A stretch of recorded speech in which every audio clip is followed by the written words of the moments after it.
very general point that is made is, because Boethius is like, look, this isn't fair. I'm a good person, right? I defended someone who's wrongfully accused, and I'm punished for that. And now I want you guys to think about this. Can you think of any instance where someone that you know is just a terrible human being, but then gets rewarded precisely for their horrible, immoral actions? Not despite, like because of. Like for instance, lawyers. Right? I mean, not all lawyers are bad, but I mean, I have a lot of friends who are pretty deep, unless they went to law school when they were in their 20s, so yeah, they've been lawyers for like 15 years now. And some of them are like moral people. I have one friend who only takes on defense, he does like criminal court, only takes on defending people if he truly believes they did not commit the crime, or if they got arrested for drugs, regardless. Because he's like, you shouldn't go to jail for drugs. So he's like, did you buy drugs? Yep, okay, I'll defend you. Because that's his whole thing. Oh, but if someone's like, I swear I didn't steal it, he's like, I feel like you did. No, I'm good. But then I have other friends who have completely drank the Kool-Aid, and the way they talk about it, they're like, yeah, you know, I mean, he probably did it, but he did get me that Mercedes. And you're like, what? So, you know, it seems like the wicked prosper. And the spirit of philosophy did a consult and say, like, actually, that's not true. It looks that way. It looks like nice guys finish last, right? And it looks like the wicked end up prospering, but philosophy, the spirit of philosophy says the exact opposite. We actually see this, and Boethius, similar to Augustine, is deeply influenced by Plato, right? And so one way of thinking about why it looks like the wicked prosper, but they actually don't, is from a dialogue called the Gorgias, where the conclusion is drawn, like it starts off with Socrates saying, it is better to commit injustices than to suffer them, right? So, in other words, obviously, if I suffer an injustice, someone throws me in prison because I was their political adversary, right? It seems like that is way worse than the person who threw me in prison because it looks like they're benefiting from that. And the way that it's argued in the Gorgias, and it's a very similar thing that's argued in the Republic, if anyone was in that class, is as we allow ourselves to descend into vice, we consistently commit all of these vicious actions. We develop habits, right? So think of it very much like a drug habit, right? You start off, you start taking, you know, whatever your drug of choice is, and then slowly over time, you end up becoming a slave to that habit. And I have known a number of addicts in my life, and I can assure you, none of them were happy. Not a single one of them. In fact, those that got clean describe the feeling of being clean as difficult, but they've never been happier in their lives, and they're limiting themselves from doing the things that they would want to do, right? So the further and further and further and further we get into our wicked behavior, notice how also, say something like, I always use the example of my friend who cheated on his wife, and he told me that the first time he did it, he was racked with guilt, and then every time after that, it just got easier, right? But every time after that, he was fucking his life up more and more and more and more and more. And so the farther we get into vice, the less we see it as a vice. Aristotle, who Boethius is also drawing a lot from, when he talks about vice, he makes the distinction between the incontinent person. So an incontinent person is somebody who simply cannot control themselves, right? They know it's wrong, but they can't control themselves. So this is, to stick with the drug example, think of somebody who's like, I really don't want to, actually cigarettes is probably a better example, it's easier.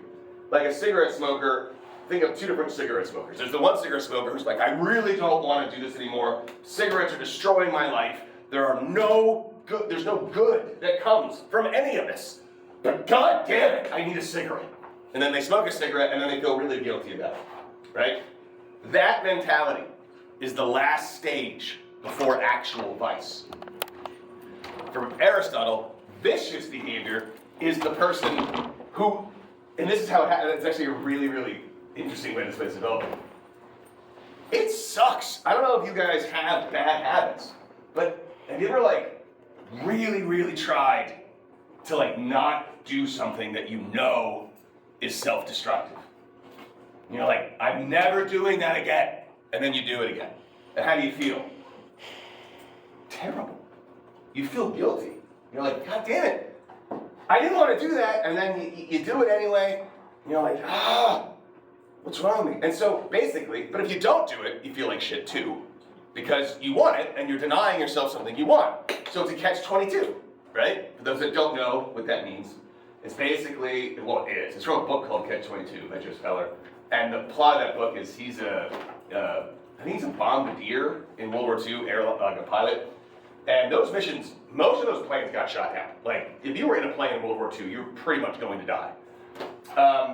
But the idea is, if you claim that you're crazy, because if you're crazy, they won't let you on the plane.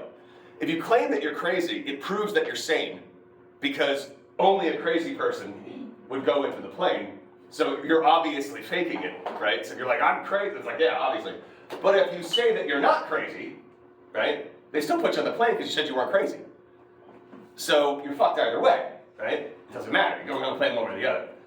It's sort of like that. It's like, well, I don't want to smoke, but I really want to smoke.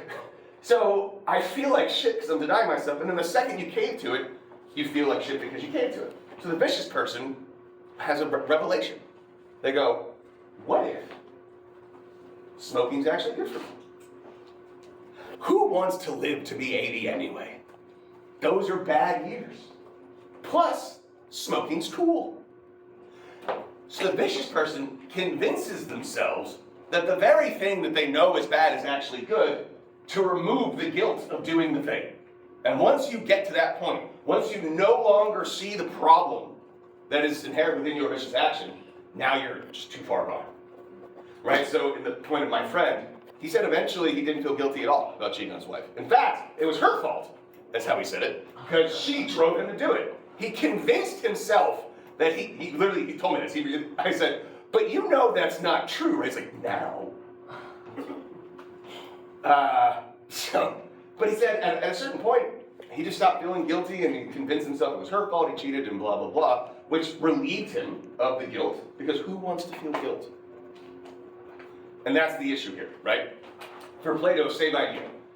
If I engage in unjust actions, it might seem like I'm getting what I want in a very immediate sense, but the longer I engage in these unjust actions, the more I destroy my own character. I become a slave to my own vicious actions, where the person who the injustice is committed on, yes, they are suffering, but they haven't stained their soul. Right? You ever notice that some people, just you can look at their lives and you're like, Jesus Christ. Like, a buddy of mine, this actually happened last week. His house burned down. He lost everything. The only thing that was not destroyed was him, his wife, and his daughter. Because they were out to dinner. And when I say everything, I mean literally everything he owned. The house caught on fire, and then their cars were parked inside the house. So their cars are destroyed. And both of their professions, so he is a musician who teaches music lessons, and he actually charges a lot, so he actually makes good money doing that. And his wife is, an esthetician, right? So like massages, beauty stuff, etc., works from inside the house. Tens of thousands of dollars of gear between the two of them for both of their businesses, gone. He has nothing. And I was talking to him about that. And I was like, you doing all right, man? He's like, yeah. You know, I mean, maybe we're just too materialistic. You know, because like, it's awful that this happened, but we're okay. And you know, we'll start from scratch and maybe this is like a good thing. And I was like, what? You lost everything. He's like, oh no, don't get me wrong, I cried, man. I'm dehydrated, I cried so much. But then, you know, I looked at it and I was like, it's just stuff. If that happened to me, that is not what I would be saying. at least not for a very long time. He said that to me 5 days after it happened, which means he's past shock. Now my car's exploded. Let me tell you that story. There was a recall on, what's that? I don't remember what it's called. The car model is a Grand Prix, I forget the make. Doesn't matter. What? Pontiac. There it is. So there was a recall on that because the car continued to take a charge after you pulled the key out and it was in park and the engine was off. Which means it kept heating up and heating up and heating up and heating up. It's like if you turned a light on and you had way more powerful wattage bulbs than should be in that light, and just let the light on for a long time, that circuit will overheat and then blow up, right? And then your house burns down. So it kept taking charge, and all of a sudden, I'm in my house in Memphis, and I just hear what sounds like a gunshot, like right outside my back door. And I was like, whew. And then I heard a second one, and I was like, nope. So I'm about to walk out my front door, because it's literally outside my house, and my phone rings, and it's my next door neighbor. And I was like, hey man, what's going on? And he's like, your car is on fire! What I heard as gunshots were the tires exploding. I go outside, and my car is engulfed in flames, like someone put a bomb in it. Then the fire department shows up, and now my car is parked next to Pam's car. My favorite part of the story. Earlier that day, I drove her to the airport so she could go visit her family. I went from the airport to Gus's Fried Chicken, which is the best fried chicken you'll ever eat in the world. And then I went to my house, I parked my car, and then I went inside. So she lands in, she flew Atlanta to get to Tucson, so it's only like an hour flight. We'll come back to that part. So then the fire department gets there, and they're like, whose car is this one? The one next to it, which is now also on fire. I was like, that's mine too. And the guy's like, get in there and move it. I was like, what? So I had to get in from the passenger side, because the driver's side was on fire. And I remember thinking to myself, as I'm about to put the key, I was like, this is it. This is how I die. Not, don't do this. Don't start a car that's on fire, because there's gasoline involved. So I started. Firemen told me to do it, so you gotta do it. Don't ever do that, by the way. I remember thinking, like, this is the dumbest thing I will ever do. And I was sober. So, as I'm backing out, the tires had already melted out, so the car is like doing this, and everything's just completely destroyed. So now I'm outside the car, and I'm sitting next to my apartment mates, just staring at this blazing mess of metal, and I start laughing. And he's like, what's wrong? And I was like, I was just in that car. I would be dead, because it just blew up. No one believed. I didn't know why, but the fireman's like, do you have any enemies? He's like, because I've been doing this a long time, and this just looks like someone put a bomb in your car. I was like, I have students. He goes, would any? I was like, no! The point is, like, in the moment, I was completely, like, in shock, just laughing. The next day, and for a long time, I was like, I don't have enough money to buy a car.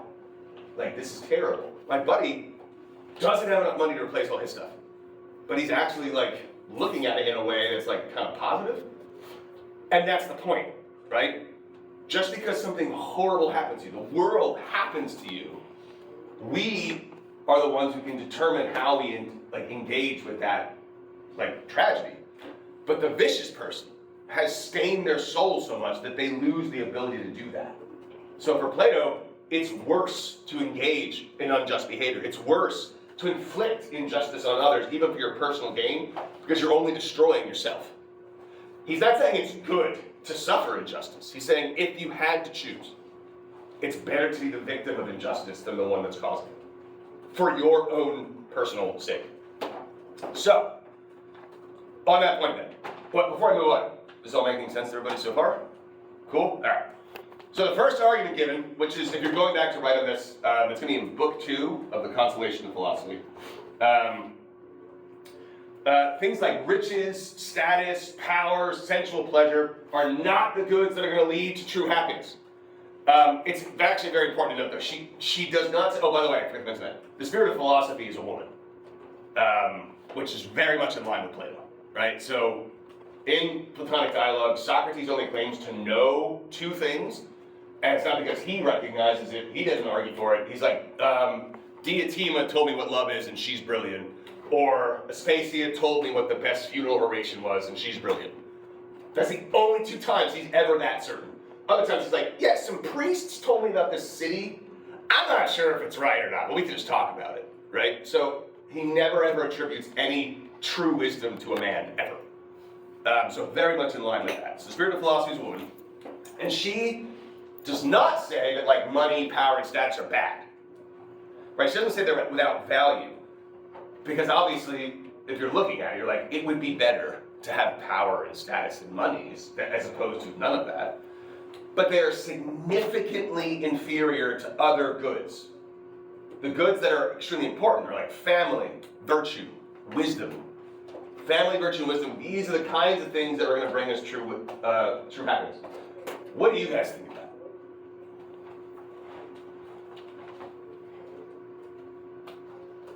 You were all philosophy majors. If anyone's planning on going to grad school in philosophy, I can assure you, fame, status, power, and money are not in your future. Wisdom and virtue, on the other hand, maybe. So yeah. I was going to argue, you need, like, just like the idea of virtue, you need moderation of all those things. You need a certain amount of money to not starve or be battered by the elements. You need a certain amount of fame to not be, like, disrespected, to, like, be able to walk around and have people talk to you, to interact with people. Yeah, no, it's actually point. In one of the most honest interviews I've ever seen with an actor, Kevin Bacon. We all know who Kevin Bacon is.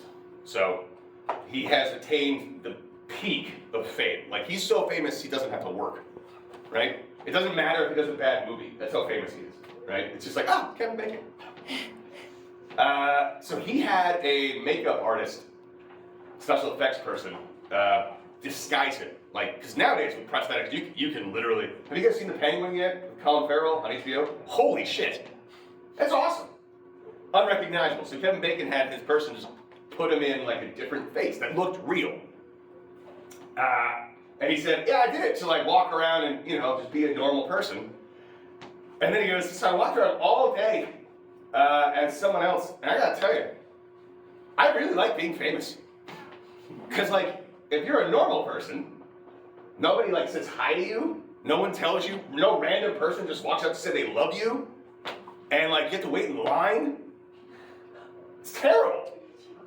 I love being famous. I was like, that is actually what everyone is thinking. Who's famous, but they don't want to say it. But yeah, I think fame, all these things do bring goodness into our lives. And this is what the Spirit of Philosophy says. It's not bad. You're right. Right. Like, yeah, of course these are good things to have. But the other things are what's going to bring you true happiness. Right? Because you can have all the money and power and fame in the world and be miserable. Right?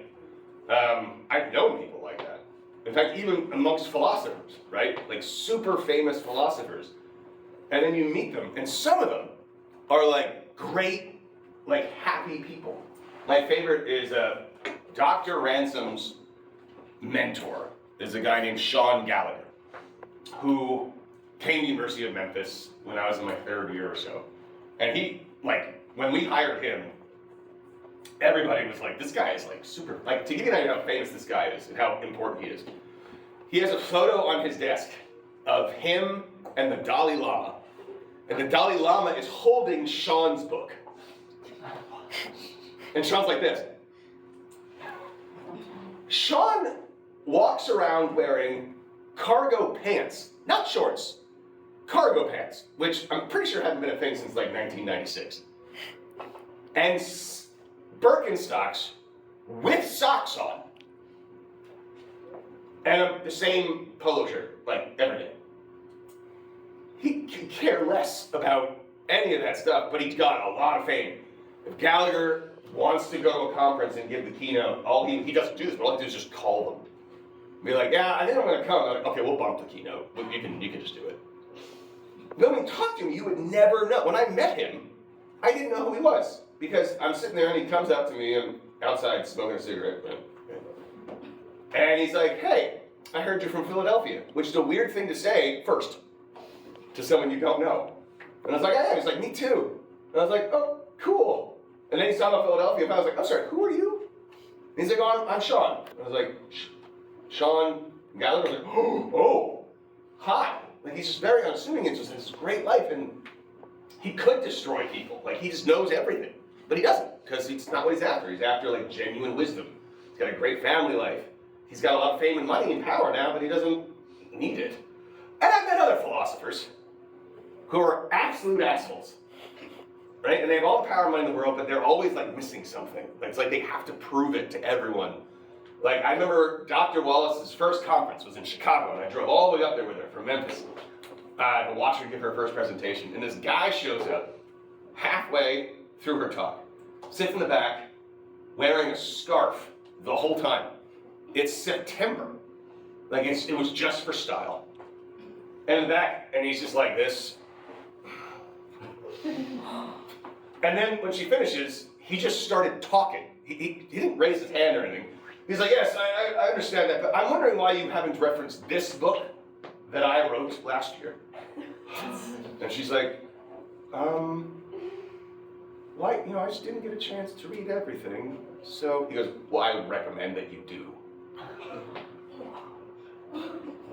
What an asshole. Yeah, so point is, like, it doesn't really matter, but those that are seeking wisdom, virtue, etc., they're the ones who are going to live truly happy lives.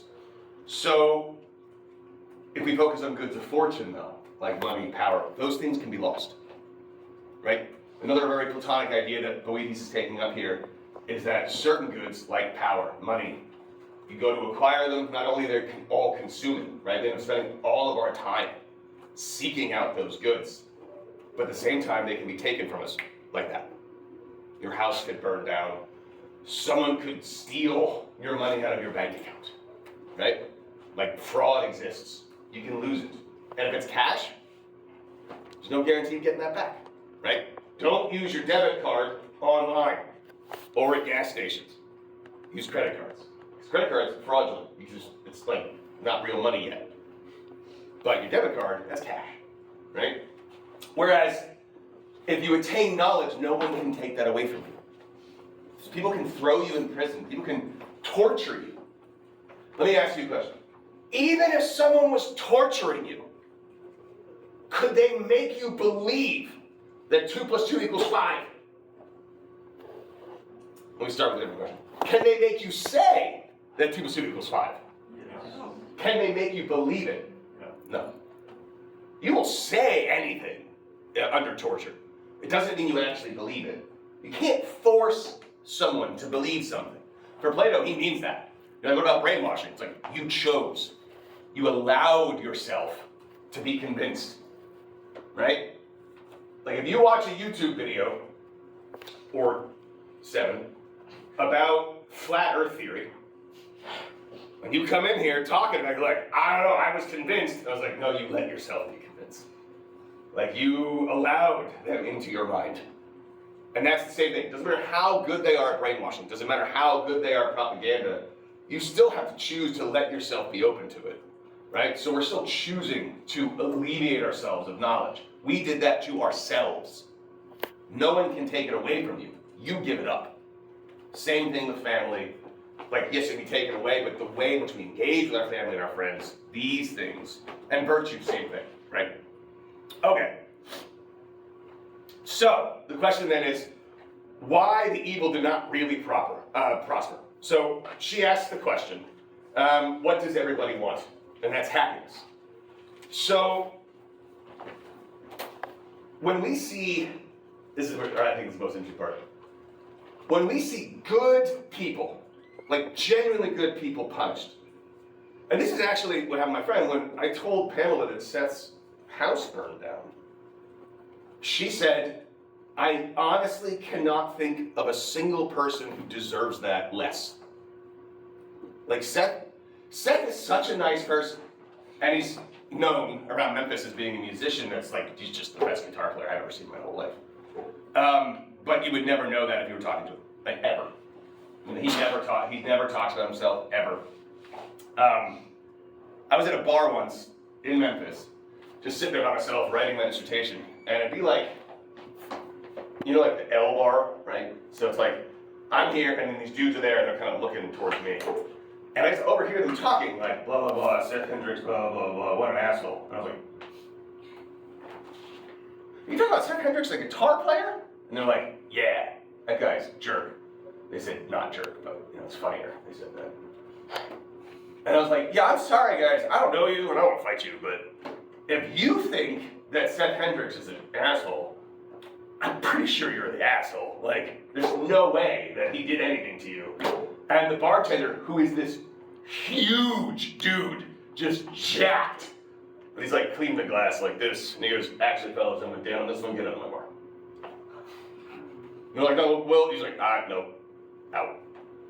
That's how nice of a guy Seth is, right? People who like don't even really know him, or if you're in a bar and I'm just, I was like, yeah, I'll hang out with Seth, and someone started goes, Seth Hendricks? I love him. Like, that's Seth. Did not deserve to have his house burned down. And yet, if we believe in God, how does that happen? In fact, Seth was saying, because he lives in Memphis, there's a lot of Baptists in Memphis, and he had a lot of people come up to him, and he's not religious, and he normally would be like, oh, thanks so much, and they're like, well, you got to turn to God and pray, and everything will be okay. And after a while, he just, his house just burned down, so he was like, so, I lost it, I snapped. And someone said, let's turn to God, and he said, I don't know. He kind of burned down my house, so I'm pretty pissed at him. It was like, how'd they react? They just stared at me. They didn't know how to react to that. And that's the point Boethius is making. He's like, look, why are good people punished? The question that's asked then is like, when we say that, when we say that there are good people that are punished, what circumstances are we referring to, right? We're referring to their fall from fortune. Right? We're referring to their material possessions being taken away, their power being taken away, their houses burning down. What Boethius is saying here is like, that's a fault in our way of examining the situation. For instance, to go back to an example of like drug addicts.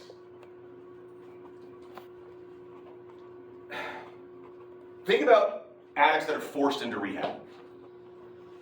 I don't know if you guys know any addicts, but have you guys ever done an intervention before for a friend? Right? How do they take that? Not great!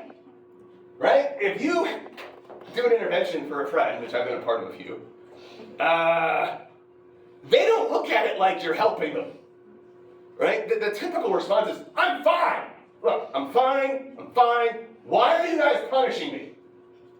They look at the intervention, they look at we're driving you to rehab now as a punishment. But it's not actually a punishment. From their point of view, it's a punishment. But notice, what's going on is when you force someone into rehab, you're actually separating them from their vices. Right? You're removing them from the very thing that's destroying their lives. And so they end up realizing later that it's not a punishment. So how does this work then with being thrown in jail? Well, let me ask you that. So if you were to explain to Boethius what possible benefit could arise from being thrown in jail unjustly, what would you say to him? Because it looks like that's like the worst punishment you could ever inflict, right? It's like you didn't commit this crime. In fact, you were doing the right thing, and now you're being punished for it. How could that be a good thing? What do you guys think? You were separated from the vicious person. Which vicious? The king? Yeah. Maybe, but the king can visit you whenever he wants.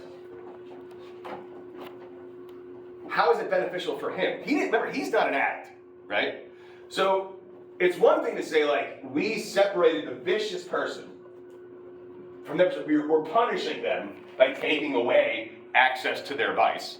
But in reality, it's beneficial. But for the good person, like, why are they punished? They didn't do anything wrong. They don't have a vice.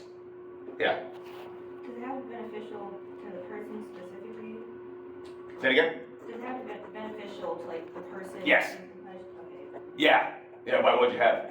I was like, maybe if people find out that he was innocent and it can be like a lesson or something like that, but Actually, yeah, right? So I mean, he's going for individual benefit, but at the same time, you're right? That there can be a benefit from injustice committed to others. So,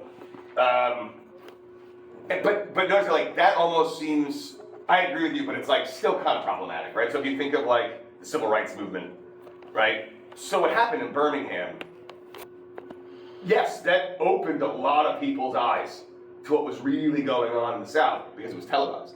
Prior to that incident, people in the Northeast, like they knew. It wasn't like people didn't know, but they didn't know, right? I mean, if you heard stories, I'm sure you actually can relate to it. So right now, there are horrible crimes against humanity being sort of sanctioned by various governments across the world that you probably heard about, right? You're not up in arms about it though, because you haven't seen it. Like you know it's there, but you don't. But if we flew you there and you did a tour of like the camps, you'd probably have a significantly different attitude, right? And it's almost like for the civil rights movement, it was this idea that like, because the violence was so vicious and captured, people were like forced to open their eyes and engage in the movement, right? So yes, that can be a benefit. And people would probably sacrifice their lives to do that, right? And they did. But like, if you told the headsman, like, you will be killed by doing this, but from your death, people will become aware and change will happen, right? So they can become martyrs. But Boethius is actually pushing for the deeper idea of like, nope, nobody knows. Right? So this is, again, drawn straight from Plato. So this is Book 2 of the Republic. In Book 2 of the Republic, Socrates says that it is better to be a just person in and of itself. So what you're talking about, Ariana, is like, there is an external benefit to the just person, even if they don't get to experience that benefit, right? By acting justly, I might die, but due to my actions, greater change is effected, right? Glaucon in the Republic then says, yeah, but like, what if that doesn't happen? Like, what if you're a good person and a just person, but no benefit befalls you or anyone else? Is it still worth being just? And Socrates says yes. And he goes, even if you were thrown in prison, this is actually what's happening in the Republic, so it's happening to Boethius. Right, so you gotta imagine, Boethius has read Plato his whole life, and has read this dichotomy between the just person who is truly just, but they're thrown in prison wrongfully, and everyone thinks that they're a terrible person for what they've done, even though they didn't do it, versus the unjust person, who everyone thinks is just. And so in Plato, the question is, who would choose to be the just person wrongfully imprisoned, when I can just be the unjust person who reaps the benefits of being unjust and just? So in other words, if I were a truly unjust person, corrupt to the core, but everyone thought that I was just, and everyone thought that I was a really good guy, you would all trust me. And my reputation would be as such that anything I asked you to do, you would be willing participants in it because I'm a good person. All the while, I'm stealing all your money. So I get the benefits of being good and bad. Meanwhile, the just person's in jail and everyone thinks they're a corrupt person who's done horrible things when they haven't. And Glaucon's like, only a crazy person, only someone who's actually insane would choose to be the just person who everyone thinks is unjust. Imagine the thought process of Boethius, right? So he's read these books his whole life. He's probably pondered this question. And I bet you he thought to himself, Socrates is right. Being the just person wins the day all the time. And then, he finds himself in jail, facing the death penalty for doing the right thing, for being a just person. And now he's sitting there going like, I don't know anymore. This seems problematic. Yeah. Boethius like thinking like simply in the short term, like the physical now, of like, well, I'm suffering now. He's not thinking about what can occur after my death or like occurs down the line, basically. Well, and that again goes to the external, right? But for him, because this is not, he doesn't talk about like, oh, you get to go to heaven now. He's like, no, I need to know that there's like a benefit to me to be in this particular situation. Like, how is me being jailed wrongfully good? Because it seems like a punishment. It seems like God is punishing me for doing the right thing. But it can't be. It can't be the case that God's punishing me for doing the right thing. So there has to be something. Any thoughts on what that could be? Yeah. Is it that now he knows that the king and like the system he's working for is corrupt? Like he knows that the unjust person is unjust now. Well, he already thought that, though, right? I mean, so yeah, he could gain some kind of knowledge. Maybe start with that. Keep going there. So he acquires more wisdom. What do some people do while they're in prison? They get better. They read. They develop themselves and their minds. They write. They write. They become reflective. They become good people. And mind you, it's not the prison system that's doing that. It's them. They, by being forced into this situation, have been provided the opportunity to become good people. And if it is the case that virtue and wisdom are superior goods to all the material things and social things that I am now denied, would that not be a reward? God saying, I will do you a favor and remove all the temptation that is preventing you from becoming a good person. Yeah. Wouldn't the just person already be a good person? You can become more virtuous, though. And in this case, Boethius did the right thing, right? And in Plato's suggestion, he's being the extreme. Like, he's like, would it be better to be a just person who thinks is unjust versus the alternative? Boethius is actually pointing out that maybe it's in this position one can actually become a truly good, truly virtuous person. And you can always learn more, right? So you can dedicate yourself to a life of knowledge. Plato even says explicitly, like, you can't know everything. It's not possible, right? But the more we learn, the more we know, the better we will be. Yeah. So he basically treats like a monk in a monastery. We've been all... A monk in a monastery that you can't leave. Yeah. And you don't have the luxury of all the things the monks had. Like a monastery. Right? So in a way, wouldn't that make it like, I guess, even more pure form of seeking like even more virtue? Because monks have the choice, but then you've been put in a situation where you like, it's basically you either find it or you don't. Okay. So it's like you have nothing, you can't leave, you don't have access to foods or companionship or any kind. It's simply you. He would say, yeah, that is the pure form, because we're completely isolated. We can't allow ourselves even to be distracted by friendship. But friendships are good, but it's like so isolated. That's why I really still, because he seems to say, like, this seems like the worst punishment ever. And yet from that, good things can come. But it's on us to do that sort of thing. And conversely then, it seems like riches and power. This is actually an interesting question I want to ask you guys. So if Boethius is making the claim that me being thrown in jail wrongfully is actually God rewarding me, right? Because God is providing me with access to improving my knowledge and gaining more insight into the world and gaining more virtue. Does that mean that when bad people are rewarded with riches and power, that it's a punishment? What about when bad people are rewarded with prison time to become better To become good people. And he could But that like makes sense for both, right? So if they're really bad people, what I'm asking is this, I go away from here. If they're truly bad people, and God knows this, why would God continue to give them the very thing that is destroying them? because they'll never be satisfied. What? They'll never be satisfied. No, but why would God want to do that?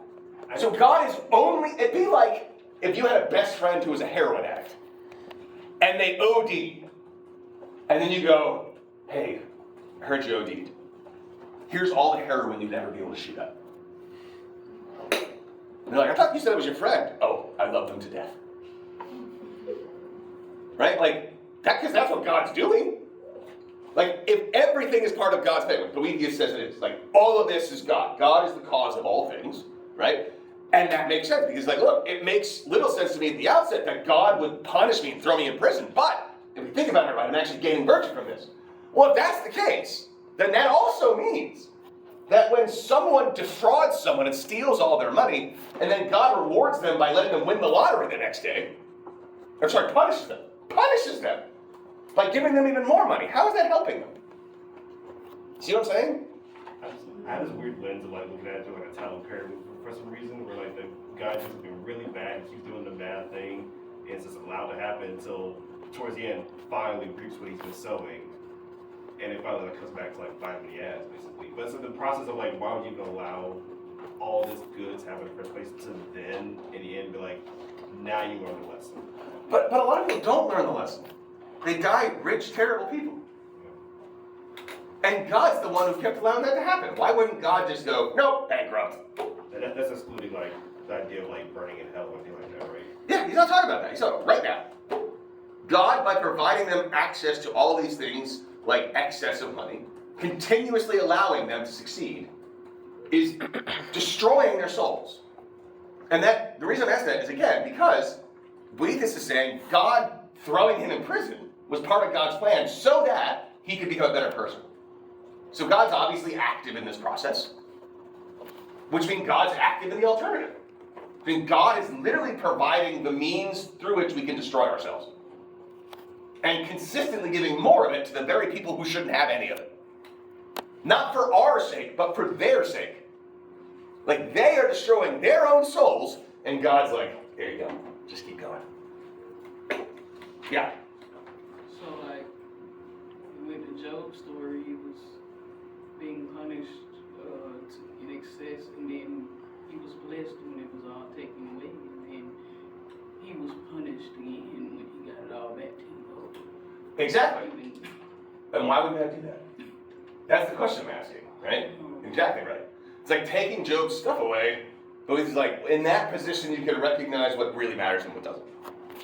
So, this is the question.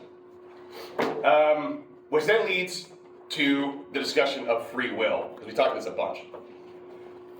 So this is all in book 5 of Boethius' thing, if you want to talk about this.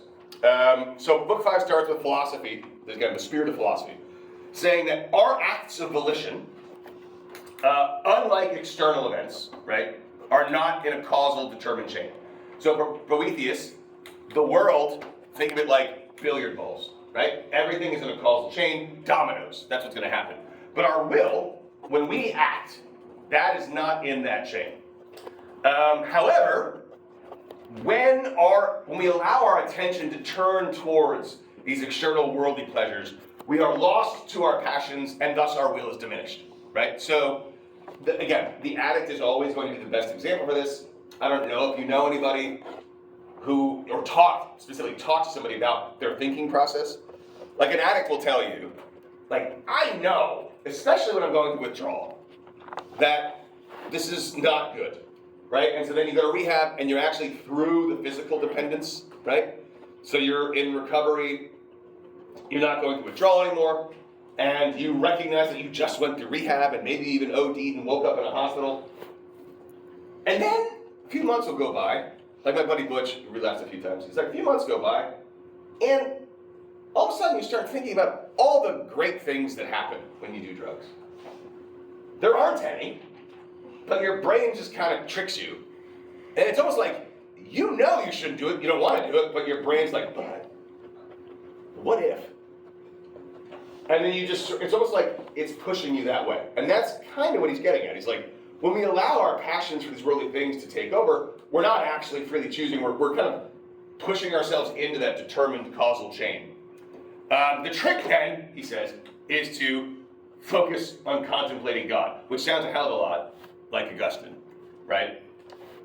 And that's the spirit of philosophy talking. So the spirit of philosophy is saying basically what Augustine says, right? So Boethius responds, and this is a quote. He says, if God foresees all things and cannot be mistaken in any way, what providence has foreseen will necessarily happen. So In other words, he's saying, like we've been talking about, yeah, but if God already knows everything that's going to happen, then how can we say that I'm actually free to choose anything? Here's another quote for you. So, if God foreknows from eternity not just what humans will do, but also their plans and their volitions, which means God not only knows what you're going to do, God knows what you're thinking. God knows your thought process.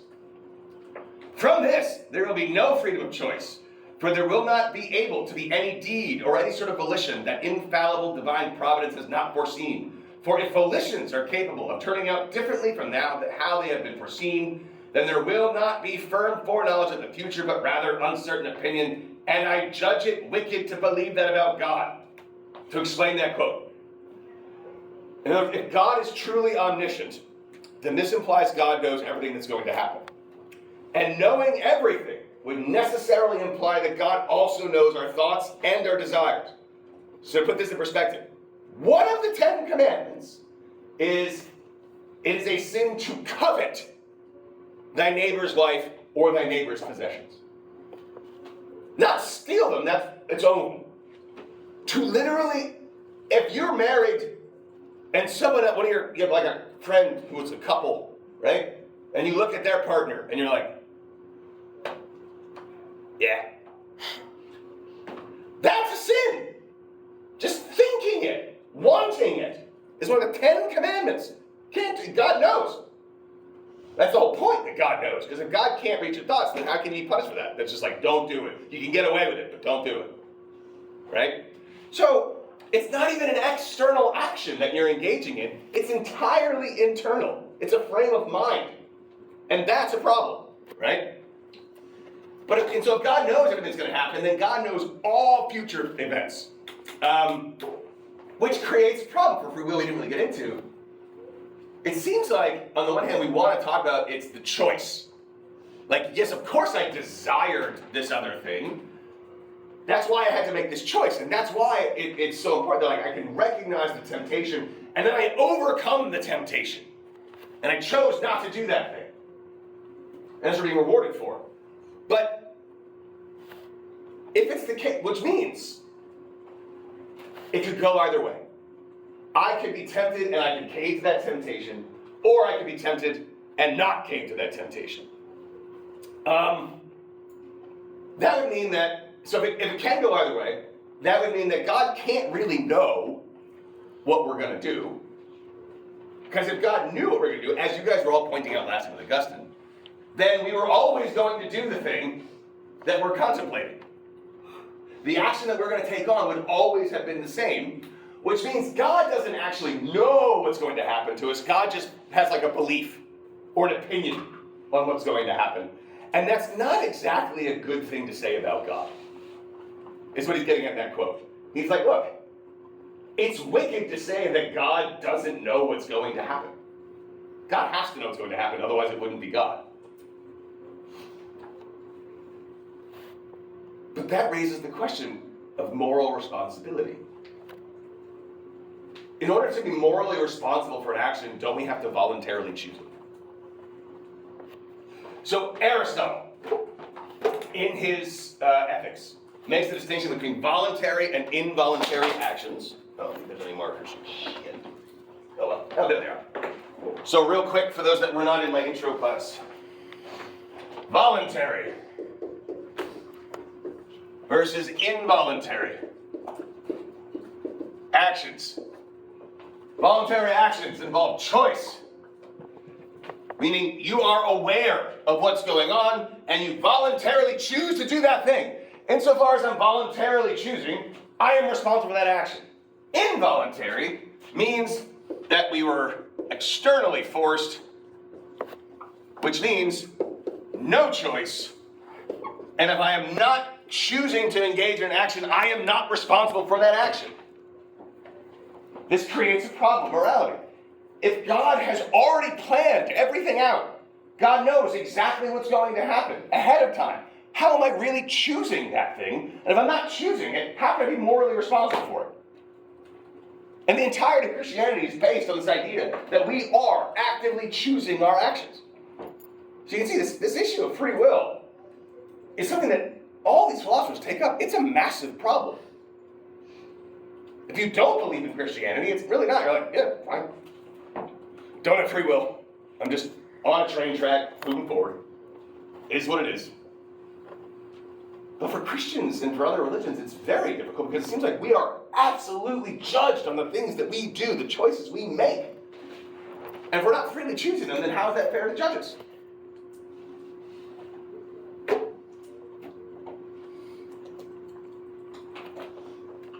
Thoughts? Yes. I used to think about the fact that your child would be born kind of on the psychopath, sociopath end of the spectrum, and it sent me on a loop. I was like, crap, man, was it screwed from the beginning?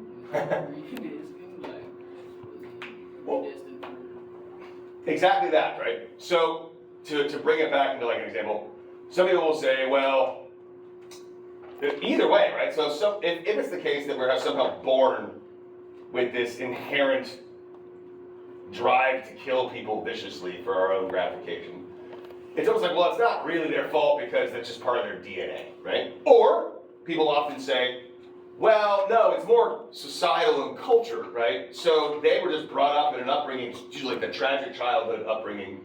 Their parents were horrible people, they suffered a bunch of trauma, and that's why they killed all these people. It's like, so it's not their fault either way?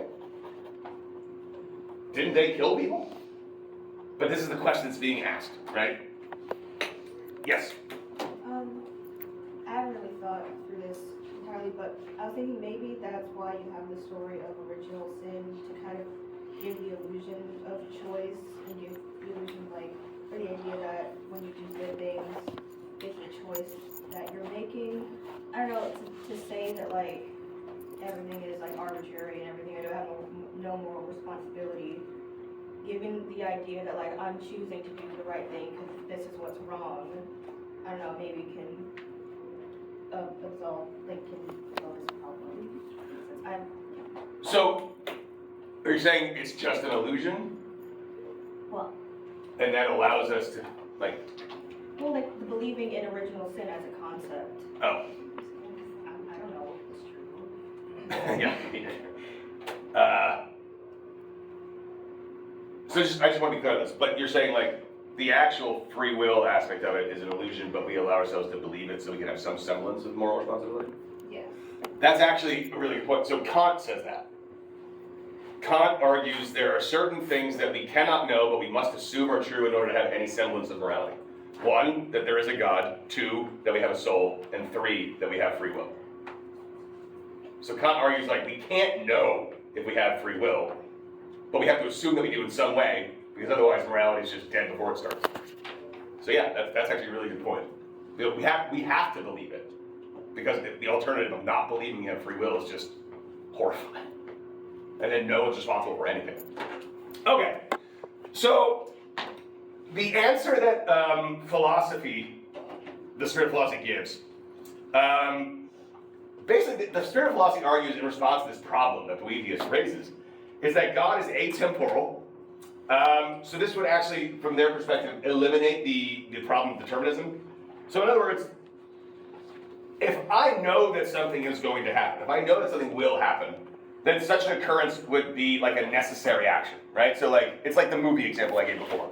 If I've seen Kill Bill before, I don't know why that would be popped in my head, but that's the first thing that came to my head. It's a good movie. I also did just rewatch all the Quentin Tarantino movies in random order. Very much looking forward to his last movie. Last I heard, the last movie he wants to do is Star Trek.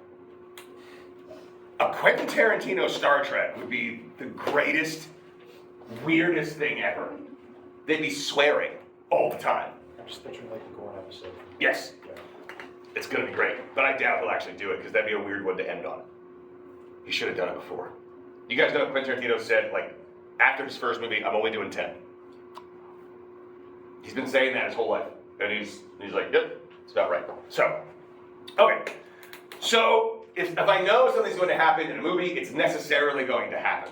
That makes it a necessary action that seems to rob us of all freedom. But, the Spirit of philosophy says, if God is in the present, if all things for God are in the present, then for God all things are knowable.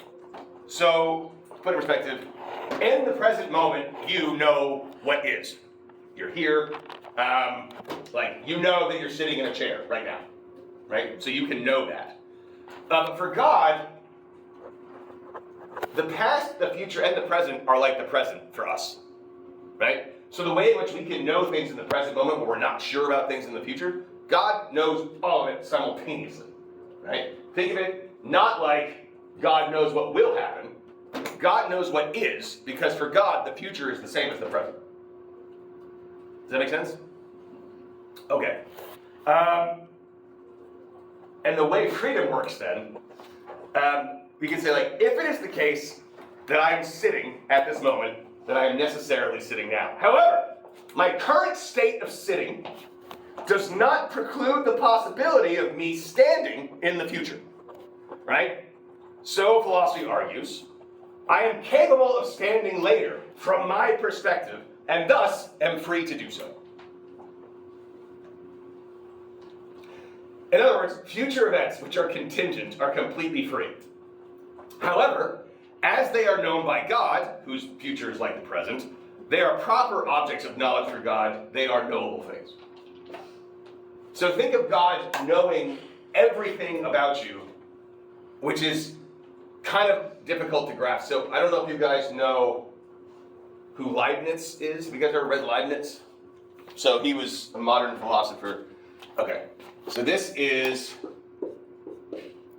me.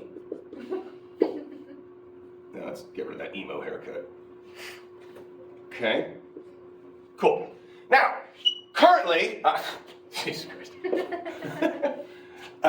So we can know that I am standing right here, in this particular spot, and I'm like, I don't know, 15 feet away from Ori, right? I can just use me. This is ridiculous. So we can also know that I'm wearing a red shirt, that I'm standing here at 12:05, etc., etc., etc., right? But right now, I am also a certain distance from Jupiter.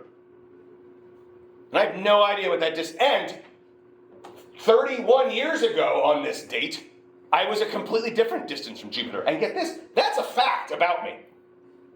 So the claim that someone knows me, remember for Plato, he taught us to know something is to know the thing? So Boethius is pointing something out that Leibniz really takes up in it. Okay, so Leibniz is like, only God could actually know you. Because God is the thing that's capable of knowing all of those tiny little things. Like in every second of every moment, you are a very particular distance from Saturn, Jupiter. It's all little microscopic things about me that are happening right now that I can't even see. God knows all of those things. Right, so the idea, it's hard for us to grasp what it means to know things atemporally because we live within temporality. So for us, the idea that like God would somehow not distinguish future from present or past is bizarre. But God knowing what is like our future is, again, for God, it's just not the future, it just is. But from our perspective, we are not hindered from standing up later. We have to change what we mean when we say that we're free. Like freedom is my ability to do what it is that I am going to do. As opposed to something stopping me from doing what I'm going to do. So for instance, choosing between a hamburger and a hot dog seems like free will. It's not. It's different. Well, it is. It's negative free will, right? I'm negating an option to pick something else. Positive free will would be, I am free to do what it is that I'm going to do, and the way to prevent that would be to like chain you to the ground. If you chain my foot to the ground somehow, right, I am not free to leave. I am not free to do the things that I'm going to do. You've prevented that. Unshackled, I'm free to do exactly what it is that I'm going to do. Be what I am. That's how he's looking at freedom. Like, I'm sitting right now, and that's not preventing me from standing later. I am free to stand later. And that's the solution. What do you guys think of it?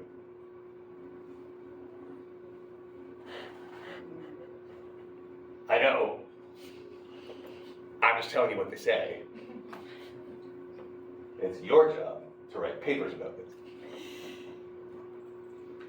So my favorite part, though, and I mentioned this at the very beginning, is after this explanation, right, which is effectively like a proto version of positive freedom, it becomes a really big deal in modern philosophy.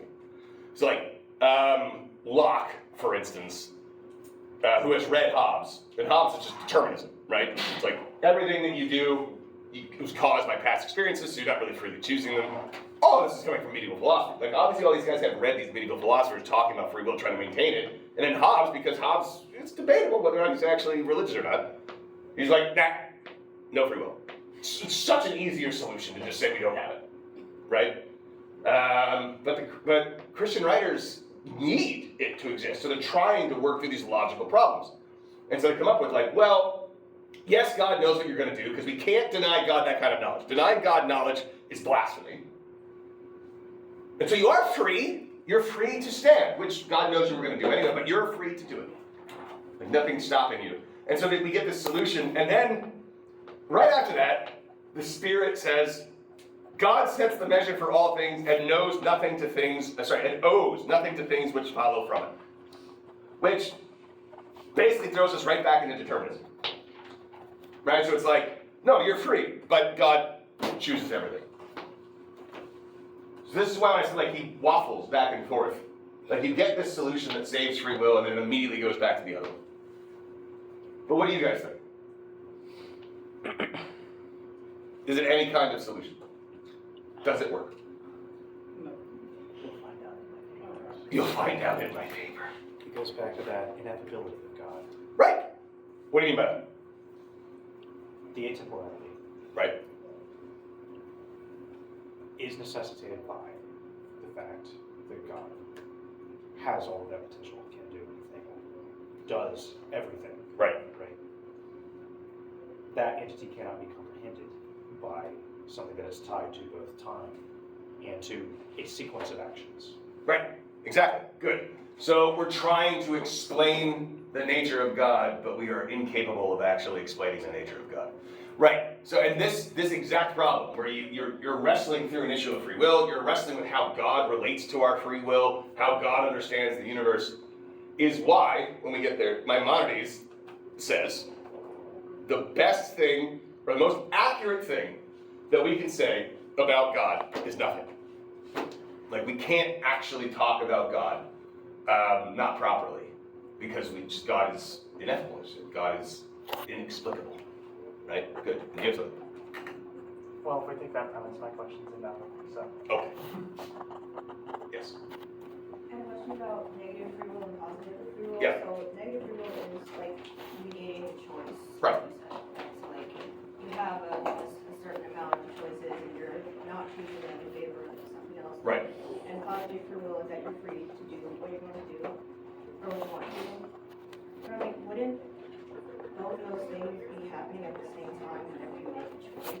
It'd be more, just to be more clear on positive, it'd be you're free to be what you are. And that would include all the things that God would know about you. You are not hindered in any way. You're not prevented from being what you are.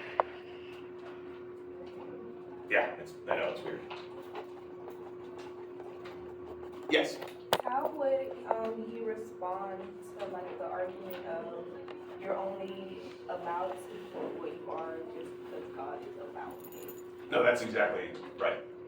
How would you respond to that? Because is that actually free will if he's like you're only doing it because God is like allowing you to? That's actually what he says at the end there. God sets the measure for all things and knows nothing to things which follow from it. Right? So to your point, God is the one who allows you to be what you are and do what you're going to do. Which means God is very much connected to what you are, how you act in the world, and what you're thinking. And if we go back to the earlier part, where he's talking about punishment and reward, it's like he's speaking about being thrown in jail as if God did that.